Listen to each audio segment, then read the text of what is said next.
Hi, everyone. Welcome to Spill the Tea Radio, where we interview awesome singer-songwriters and those who influence their lives.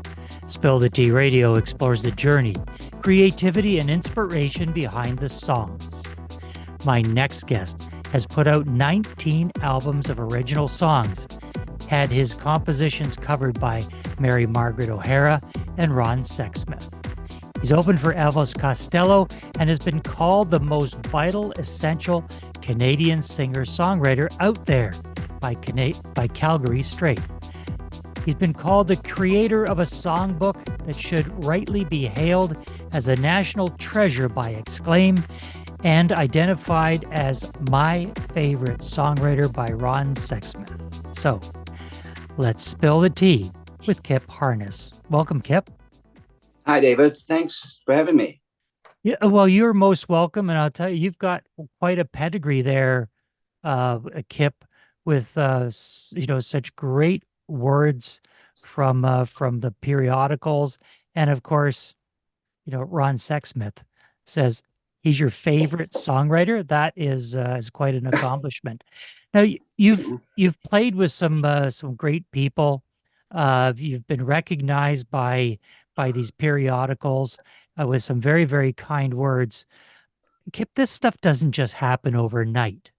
Like, what have you done throughout your career to get this kind of recognition from your peers, from other singer-songwriters, and from these periodicals? I've just kept writing songs and putting them out. I write them and sing them around the house, and then I record them. And I guess I've been doing it for 30 years now. It's, I don't know, I'm not sure why. It's just inspiration guides me to do it, and it's a passion to do it. And it just feels the right thing to do. So that's why I've done it. And I guess, people saying those nice things are nice too. But I've just kept doing it, and probably will continue doing it in some form or another. Now, you mentioned that you went to university. That didn't work out for you. Decided to become a musician. What's your favorite part about being a musician? What do you love about it so much? It's obviously been good to you because you've been doing it for a while now. What's your favorite part about being a musician? Just playing. I just love to play. I love to, play at home. I love to play shows as well, most of the time. And I love writing songs, and I love playing with other musicians and working towards, recording the song, really talented musicians. And it's just something that is my happy place. I played shows, and then I come home, and then I play guitar into the night, writing songs or playing, it's an exciting thing for me. 19 albums in a world where most don't even put out one, or don't even put out one song. Yeah. That's a lot of work. That's a lot of songs. I'm sure there's probably a few songs that didn't make it to the albums too. A lot of songs that are sitting on the table on the corner of the desk. How have your albums transitioned over the years from the very first one that you went into the studio and recorded to the last one that you've put out? How have they changed? I won't say, matured, but how have they changed? Well, I try to make each one a bit different, and otherwise there's no point in doing them. And yeah, there is a little bit of quality control. There is some songs that I don't record, and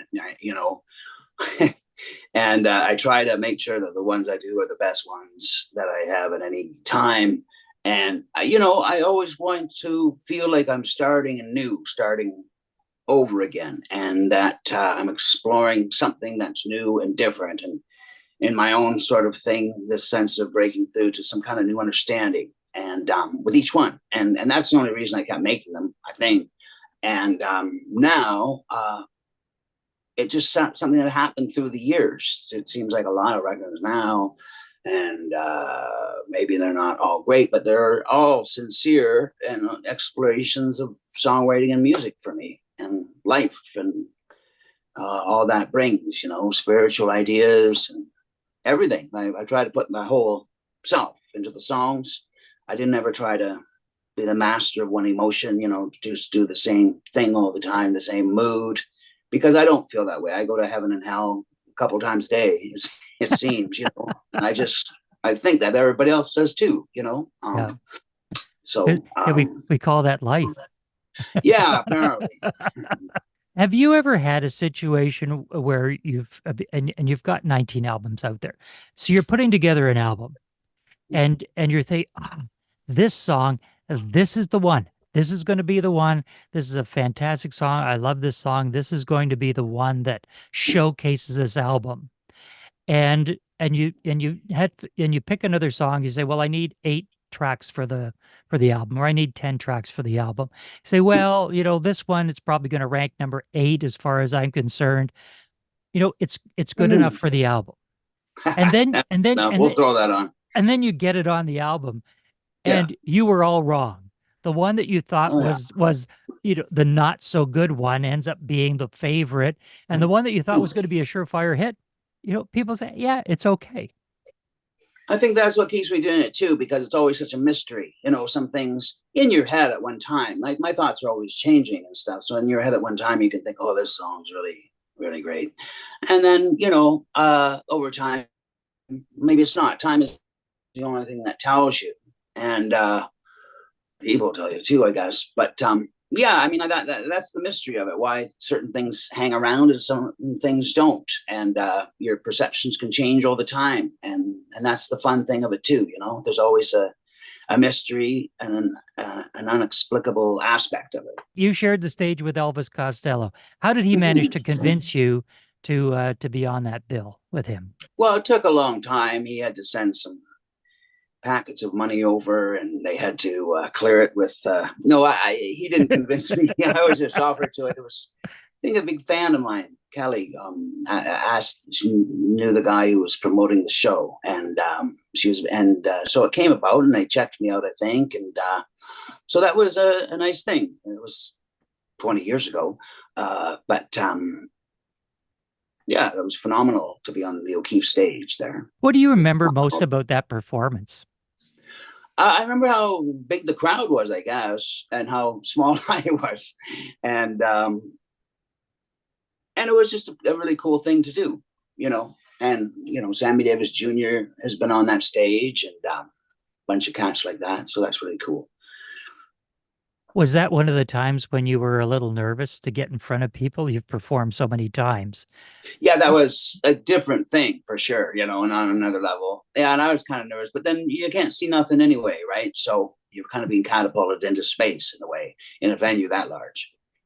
It's quite different than the places I usually play. You mentioned that when you did go to university, you went to study literature. And some artists have said to me when I ask them, and I'm going to ask you, what makes a great songwriter? Other artists have said, well, a really good command of the English language, or an understanding of English language, and an understanding of a number of different, words. So you can play on words. You can use the words. What do you feel are the qualities of a great songwriter? Well, there's that magical thing called melody, like that. You don't know where it comes from, and you'd live, your whole life trying to find the lost chord, the magic chord, the melody chord. So that's a magical aspect of it. And then I think the words, they don't have to be incredibly elaborate or anything to be great poetry or great lyrics, and that's what, Hank Williams showed us too, and Cole Porter and all those guys. I mean, the words that they're using are very basic words, and they're just put together in a way that makes magic along with the melody. And I think it's to have your finger on the pulse of what you're feeling and thinking, probably maybe is the best thing for a songwriter. When you write a song and someone listens to it and they interpret it completely differently than the way that you wrote it, how do you feel about that? Well, most of the time that's really good because everybody has their own thing. You want the person to join you in creating this thing, hopefully. And there's some cracks and crevices they get in there and put their own thoughts in there, unless it's like wildly, bizarrely different, which means I did a bad job.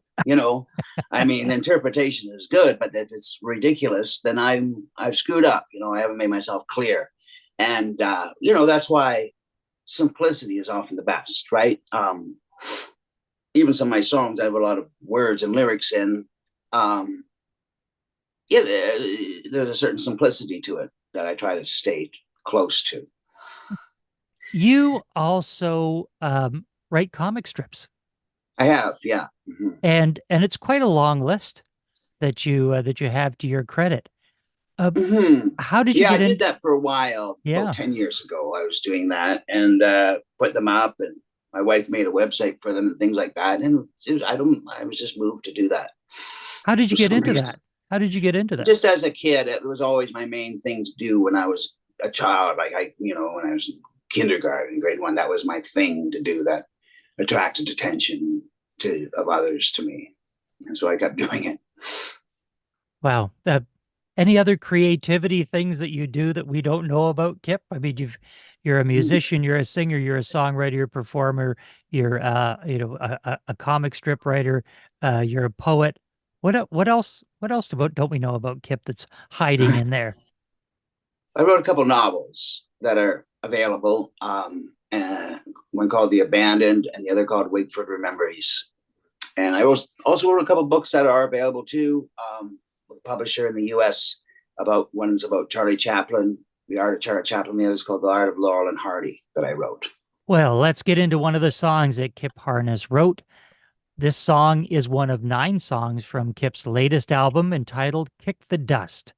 It was released in April 2024 and recorded at the gas station. Let's take a listen to singer-songwriter Kyp Harness and his song, Prodigal Son. The towers came down and the mess that they made left a pathway of death through lands a half world away. They unleashed the beast, then they brought it to heel and sent him back to his home behind bars of steel. The hangman came and unlocked the cage. Since then, every day we live takes a year off our age, and the hogs feasted forever. They didn't share with no one, no prodigal son, and the hogs feasted forever. They didn't share with no one, no prodigal son. Don't like the road of good intentions, try the bad one sometime. I've been sabotaged and double-crossed, I punched drunk and blind. But I know that God's mercy is mine to know. But I only believe it 'cause you tell me so.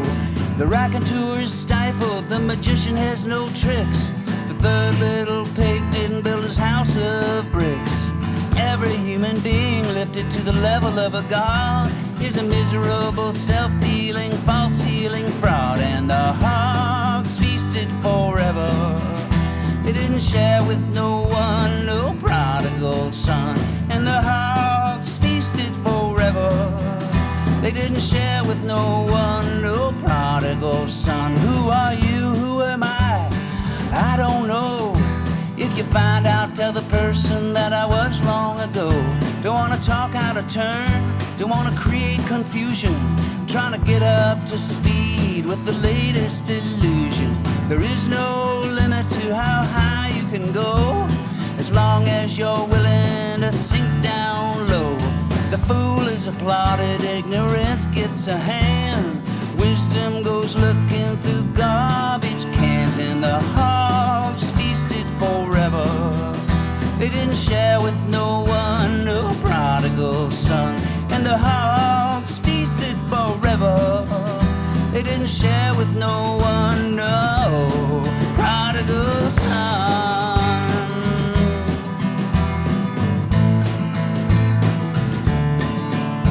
There is no law, there is no rule, there's no common interest, there is no school, there is no leader, there's no one in charge, there's not even a detective sergeant at large. He's a king because he's got no hypocrisy. He'll still kill you dead, but he won't lie through his teeth. A whirlwind of chaos is spinning through the town, but don't worry, it's not gonna knock your house down. In the time of our reckoning, we could know God's reprieve, but we trifle with evil, cause we truly don't believe. And the hogs feasted forever. They didn't share with no one, no prodigal son. And the hogs feasted forever. They didn't share with no one, no prodigal son. No prodigal son. No prodigal son. That was Prodigal Son by Kyp Harness. Kyp, what was the inspiration behind this song? I listened to it. It's provocative. What were you thinking when you wrote it? Well, it's one of those ones that did really come right all at once. And one time, one aspect, I thought it was going to be like a historical epic song. And then myself crept into the song more and more. There's lines in there and lyrics that are about me personally. And then there's the other ones that are about my perceptions of the world around. And then there's other lines that are just pure imagery and poetry. And so it's just one of those ones that's all the things that you think about. I do a lot of walking around the city, and all the stuff that you think about comes out in a song, all mixed in together, which I kind of like. It's like kind of a kaleidoscope where everything's a mosaic mixed in together with your personal and also social, historical, political. And so, and then the chorus of it, I guess, is open to interpretation. I came upon that thing of the prodigal son somehow or other, because, it's a parable that's in the Bible. And it's like the prodigal son is the one that goes away and has his life of debauchery. Then he comes back and he gets so low that he gets a job feeding pigs. And then the pigs share their slop with him. He eats some of the pig food because he's so hungry before he goes back to his father, who welcomes him back in a lovely way, which is kind of like the idea of that aspect of it is however far you get away, God will welcome you back, Mm-hmm. But anyway, in my song, the pigs don't even share the food with the prodigal son. And there is no prodigal son. As the lyrics say, the hogs feast forever. They didn't share with no one, no prodigal son. So it's kind of like a look at the world in that way. So how do people find out more about you, your music, where you're going to be appearing and performing? What's the website? What are the socials and your streaming sites? My website's kypharness.net, and then all my records, and you can hear them for free and buy them at Kyp Harness Bandcamp. And if people want to know about shows, they can write to the website and get on the list for shows. My band's really great, with Victor Bateman and Blake Howard and Tanya Gilroy. We've been in conversation with Kyp Harness. Kyp, thanks for being with us. Thanks so much for having me, David.